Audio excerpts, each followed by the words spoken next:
आज हम पढ़ेंगे हिंदी साहित्य भाषा और सुव्यवस्थित इतिहास 238 पेज से आज हम देखेंगे। पहला पॉइंट है, बंशीधर शुक्ल ने आगरा से हिंदी उर्दू नामक एक पत्र निकाला। किसने? बंशीधर शुक्ल ने क्या निकाला? उर्दू में एक पत्र। किस नाम से? हिंदी कॉलम का नाम था इसके भारत खंडामृत और उर्दू कॉलम का नाम था आबे हयात। तो क्वेश्चन क्या होगा कि बंशीधर ने आगरा से कौन सा एक पत्र निकाला? तो हिंदी उर्दू पत्र, और उसके हिंदी कॉलम का नाम था भारत खंड अमृत और उर्दू कॉलम का नाम था आबे हयात। अगला क्वेश्चन कि पेरिस में हिंदुस्तानी या उर्दू के अध्यापक कौन थे? तो गारशद अतासी। अगला क्वेश्चन है कि हिंदुस्तानी साहित्य का इतिहास पुस्तक किसने लिखी? तो गारशद अतासी ने लिखी। 1836 दिया है, जबकि ये गलत है, 1839 है। 39 में पहला भाग, 47 में दूसरा भाग। अगला है, तासी उर्दू भाषा के कट्टे समर्थक थे और हिंदी को भद्दी बोली कहा था। तो क्वेश्चन आएगा, हिंदी को भद्दी बोली किसने कहा? तो तासी ने कहा। और तासी किस भाषा के समर्थक थे? तो उर्दू भाषा के कट्टे समर्थक थे, कट्टर समर्थक थे। अगला है, पंजाब के प्रांत के नवीन चंद्र राय हिंदी भाषा के पक्के समर्थक थे। हिंदी भाषा के पक्के समर्थक कौन थे? नवीन चंद्र राय। और उर्दू भाषा के पक्के समर्थक तो कट्टर समर्थक गारशद अतासी, जो कि हिंदी को भद्दी बोली कहा था। आगे देखते हैं हम, विद्या की उन्नति के लिए नवीन चंद्र राय ने लाहौर में अंजुमन लाहौर नामक सभा की स्थापना की थी। तो क्वेश्चन आएगा, अंजुमन लाहौर सभा की स्थापना किसने की? तो नवीन चंद्र राय ने।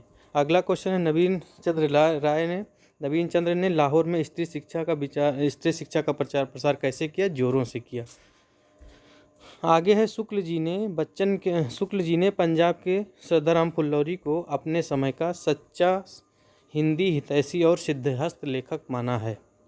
तो क्वेश्चन आएगा कि सच्चा हिंदी हितैषी सिद्धहस्त लेखक शुक्ल जी ने किसे माना है? तो श्रद्धाराम फुल्लौरी को। अगला क्वेश्चन आएगा कि सत्य अमृत प्रवाह किसकी रचना है? श्रद्धाराम फुल्लौरी की। आत्मचिकित्सा किसकी रचना है? श्रद्धाराम फुल्लौरी की। तत्व दीपक किसकी रचना है?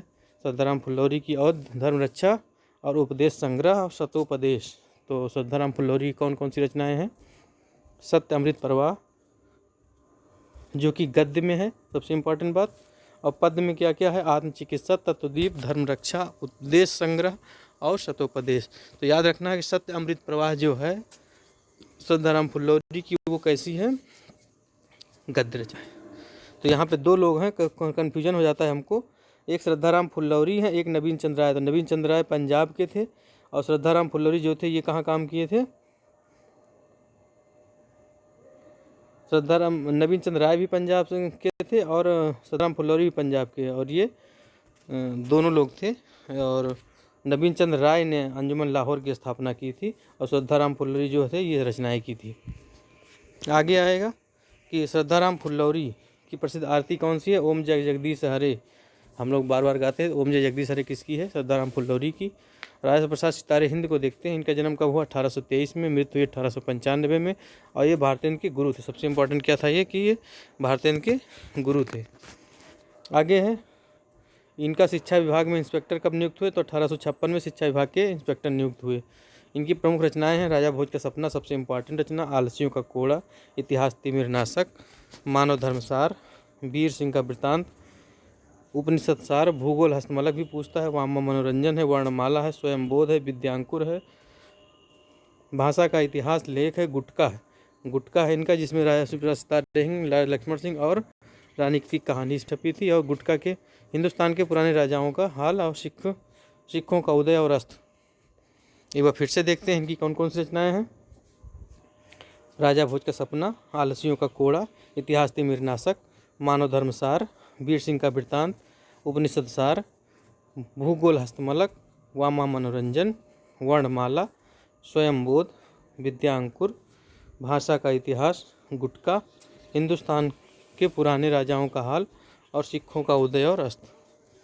आगे देखते हैं हम, राजश्री प्रसाद सितारे हिंद के संबंध में आचार्य शुक्ल ने लिखा है कि प्रारंभ काल से ही वे हिंदी के पक्षपाती थे, जिससे सर्वसाधारण के बीच प्रचलित अरबी फारसी शब्दों का स्वयं स्वच्छंद प्रयोग किया है। तो क्या कह रहे हैं कि शुक्ल जी कि शुरू से ही वो हिंदी के पक्षपाती थे और स्वच्छंद रूपों से अरबी प्रचलित शब्दों का प्रयोग किया था। और शिव प्रसाद सिंह का गुटका एक संग्रह पुस्तिका है, ये स्कूली विद्यार्थियों के लिए लिखी गई। सबसे इम्पोर्टेंट बात क्या है कि ये स्कूली विद्यार्थियों के लिए लिखी गई है। अब आते हैं राजा लक्ष्मण सिंह। राजा लक्ष्मण सिंह का जन्म 1826 में हुआ और शिव प्रसाद सिंह का 1823 में। तो 3 साल इनसे ये छोटे थे राजा लक्ष्मण सिंह। और ये संस्कृत निष्ठ हिंदी के समर्थक थे, जहाँ राजा शिव प्रसाद सितारे हिंद उर्दू के समर्थक थे, अरबी फारसी के, और हिंदी के लिए पक्षपाती थे। वहीं उसके जस्ट अपोजिट थे हमारे राजा लक्ष्मण सिंह, जो संस्कृत निष्ठ हिंदी के समर्थक थे। राजा लक्ष्मण सिंह ने कालिदास के 3 ग्रंथों का अनुवाद किया है। किसके? शकुंतला, रघुवंशम और मेघदूतम। इसकी ट्रिक क्या बनाएंगे? सरमे, ठीक है। तो ये हो जाएगा क्या क्या है? शकुंतला, रघुवंशम, मेघदूतम। तो शकुंतला खड़ी बोली में लिखा गया नाटक है जो बहुत इंपॉर्टेंट है 1862 में। 1878 में है रघुवंशम और मेघदूतम 1882 में। तो 1862, 78 और 82 सरमे या सरम कह लो। और राजा लक्ष्मण सिंह ने रघुवंशम के गद्यानुवाद के प्राकथन में लिखा है कि हमारे मत में हिंदू और उर्दू दो बोली न्यारी न्यारी है। हमारे मत में हिंदू और उर्दू बोली 2 न्यारी न्यारी है। ये किसने कहा है? राजा लक्ष्मण सिंह ने। किसमें कहा है? रघुवंशम के प्राकथन यानी भूमिका में। क्या कहा है कि हमारे मत में हिंदू और उर्दू 2 बोली न्यारी न्यारी हैं। हिंदू इस देश के लिए हिंदू बोलते हैं, हिंदी इस देश के लिए हिंदू बोलते हैं, और उर्दू यहाँ के मुसलमान और पढ़े हुए हिंदुओं की बोलचाल भाषा है। और यहाँ उर्दू के मुसलमान और पारसी पढ़े हुए हिंदुओं की बोलचाल है। क्या कह रहे हैं कि हिंदी इस देश के लिए हिंदू बोलते हैं, मुसलमान यहाँ के लिए, उर्दू के लिए यहाँ मुसलमान और पारसी पढ़े हुए हिंदुओं की बोलचाल की भाषा है। पढ़े हुए बोलचाल की इनकी भाषा है। आगे देखते हैं हम। तो ये हो गया इनका इम्पोर्टेंट जो था, शकुंतला नाटक, रघुवंशम और मेघदूतम, सरमे 62, 78 और 82। और इन्होंने रघुवंशम के गद्य अनुवाद के प्राकथन में क्या कहा था कि हमारे मत में हिंदू और उर्दू 2 बोली न्यारी न्यारी है। आगे देखते हैं हम अब अगला पेज। कुछ धार्मिक संस्थाएं हैं भारत में। सांस्कृतिक जागरण, धार्मिक और सामाजिक सुधार से संबंधित कुछ संस्थाएं हैं, वो देख लेते हैं। जो इम्पोर्टेंट संस्थाएं हैं इनकी क्या है? ब्रह्म समाज की स्थापना 1828 में राजा राम मोहन राय ने किया है। तत्वबोधिनी सभा की स्थापना 1839 में देवेंद्र नाथ ने 11 साल बाद उसके। और प्रार्थना समाज 1867 में केशव चंद्र सेन के सहयोग से रानाडे और आत्माराम पांडुरंग और देवेंद्र नाथ ने किया है। और वेद समाज की स्थापना केशव चंद्र सेन ने किया 1867 में।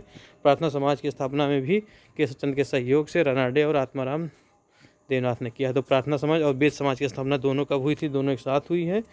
कब? 1867 में। सत्यशोधक समाज की स्थापना 1873 में हुई, ज्योतिबा फूले ने किया है। आर्य समाज 75 में, उसके 2 साल बाद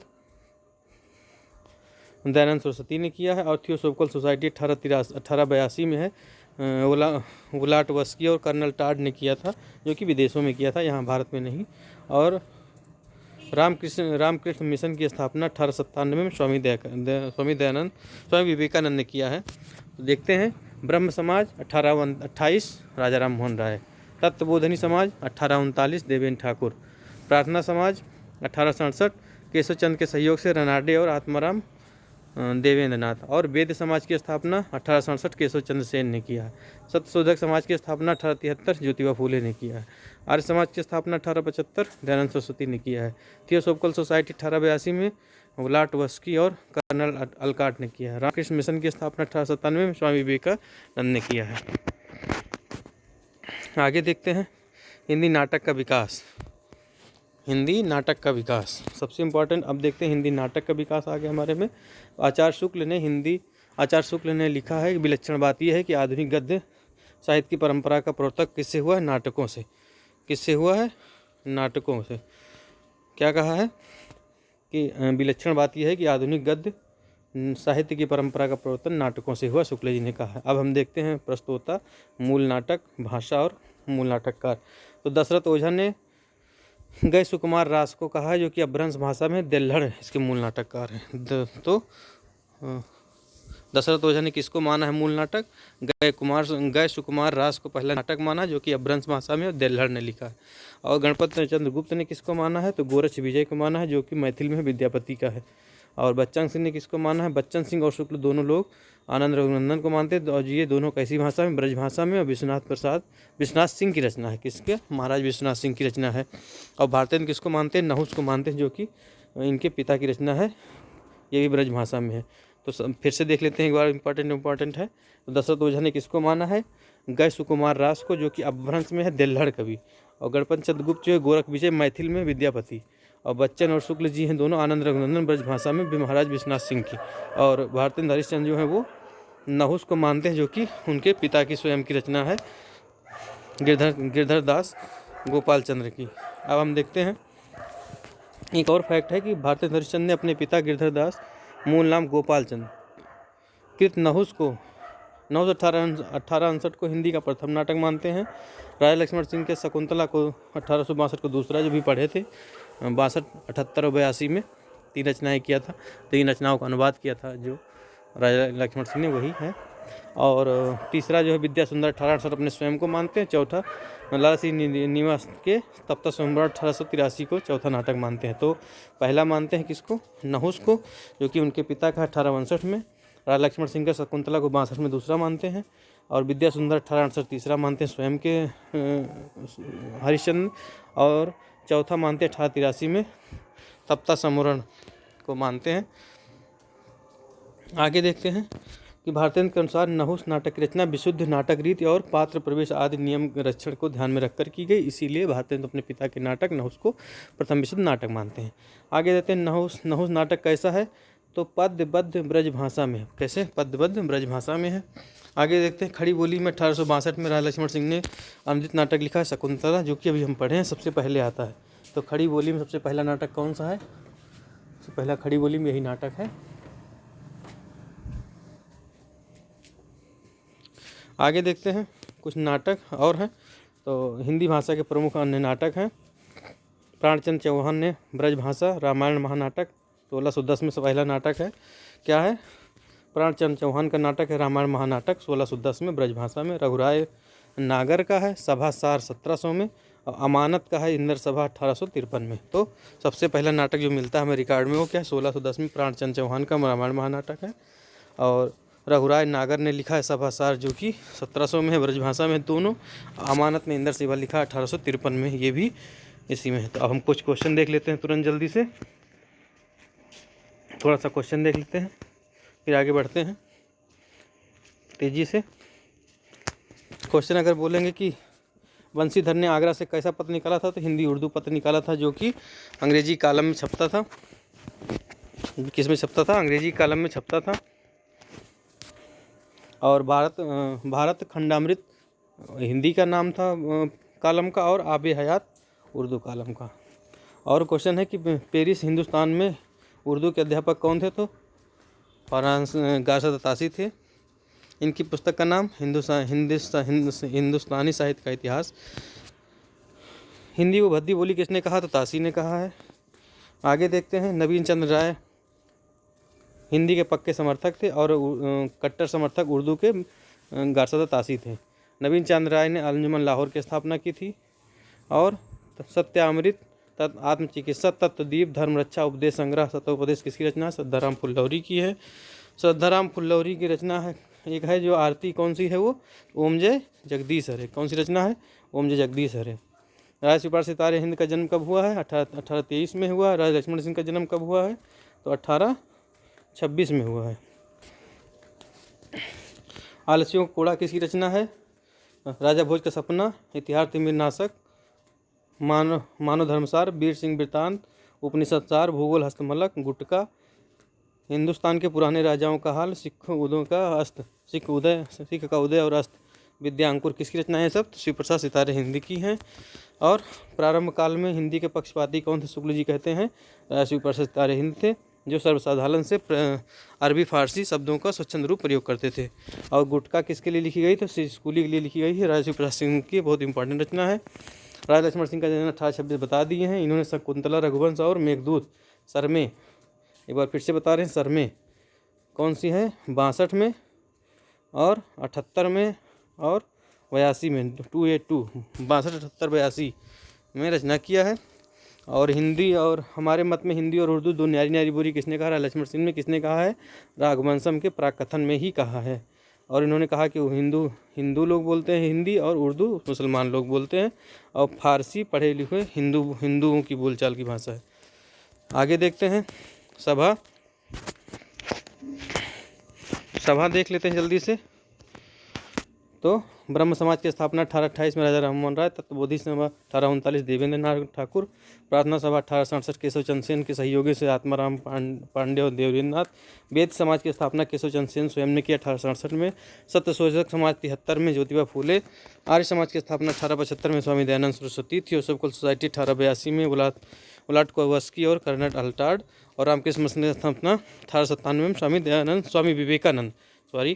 नाटक का देखते हैं। तो विलक्षण बात यह है कि आधुनिक नाटकों का विकास साहित्य की परंपरा में हुआ है। नाटकों से किसने कहा है, तो शुक्ल जी ने कहा है। अब दशरथ ओझा ने पहला नाटक किसे मानते हैं, गए सुकुमार रास को अपभ्रंश में, जो कि देल्हड़ हैं। और गणपत चंद्र गुप्त किसको मानते हैं, गोरख विजय मानते हैं, मैथिल विद्यापति को आज। और बच्चन सिंह और शुक्ल किसको मानते हैं, आनंद रघुनंदन, जो ब्रज भाषा में है, महाराज विश्वनाथ सिंह का है। तो जो भूलते हैं वो क्या भूलते हैं कि दशरथ ओझा ने क्या माना है, गए सुकुमार रास को, जो कि अपभ्रंश में है और देल्हड़ लिखा है। और गणपत चंद्र गोरख विजय मैथिल में विद्यापति के, और शुक्ल और बच्चन आनंद रघुनंदन ब्रजभाषा आचार्य विश्वनाथ। और भारतेंद्र हरिश्चंद्र नहुस को मानते हैं, जो कि उनके पिता गिरधादास गोपाल चंद उनका मूल नाम उनका है। और भारतेंद्र जो है 4 नाटकों को पहला मानते हैं क्रम से। तो पहला नहुस मानते हैं 1862 को, और शकुंतला 1862 राजा लक्ष्मण सिंह का मानते हैं, और तृतीय मानते हैं विद्या सुंदर अपना स्वयं का जो बंगला अनुवाद है, और चौथा लाला श्रीनिवास दास का तप्ता संपूर्ण 1883 को मानते हैं। आगे भारतेंद्र के अनुसार नहुस की रचना जो है विशुद्ध नाटक रीति और पात्र प्रवेश आदि को नियम धन में रखकर की गई है। और नहुस कैसा है, पद्य ब्रज भाषा में लिखा गया है।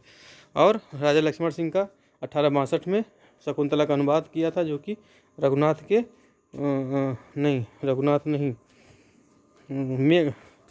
रघुवंशम का प्राकथन है। और आगे क्या है, प्राणचंद चौहान ने ब्रज भाषा में रामायण महानाटक 1610 में लिखा है। और रघुराय नागर ने ब्रज भाषा में इंद्र सभा, ब्रज भाषा में रघुराय ने सभासार लिखा, सभासार रा यहाँ आ रहा है, सभासार यहाँ सार, सभासार रघुराय नागर ने लिखा 1700 में। अमानत ने इंद्र सभा लिखा है 1853 में। तो इस तरह हमने 238 और 39 पेज नंबर पढ़ लिए। इसमें नाटक स्टार्ट हुआ, जो कि बड़ी इंपॉर्टेंट है पढ़ने के लिए। तो मिलते हैं फिर हम अगली क्लास में।